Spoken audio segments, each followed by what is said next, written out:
4 బనీన్లు, driver ఎదురా నేనేసుకున్నా. నీ మొఖం మండ, నీ డ్రైవర్ కాదురా చిన్నయ్య డ్రైవరు. డ్రైవర్ ఏది అని ఇంత పళ్ళు వేసుకుని అడగడం తెలుసు కానీ ఇదిగో, నా పళ్ళ సంగతి మాట్లాడావంటే నీ పళ్ళు నాలుగొట్టేస్తా గాడిదే. అసలు ఈ పళ్ళు చూసే కదరా పెదరాయుడు గారు నన్ను కోరి మరీ పెళ్లి చేసుకున్నారు. అమ్మో, ఈ పళ్ళు చూసా? ఆ ఈ పళ్ళే.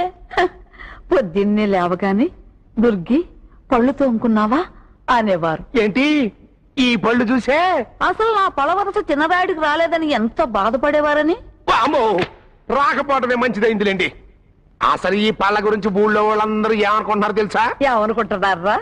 మీరు ఊళ్ళో వాళ్ళందరినీ తిడతా ఉంటారు కదా, ఎవరికో కోపం వచ్చి దీపావళి అమావాస్య నాడు టపాసు కాల్చి మీ నోట్లో ఎడితేనో ఎగదనుకుని ఇట్ట పళ్ళు బయటకు వచ్చినాయి అంట. ఎవర్రా కూత కూసింది? పళ్ళు రాలగొట్టేవాళ్ళు లేక ఈసారి దీపావళికి బాంబులు కాల్చి మీ అందరి నోళ్ళలో పెడతారు. సరేలే.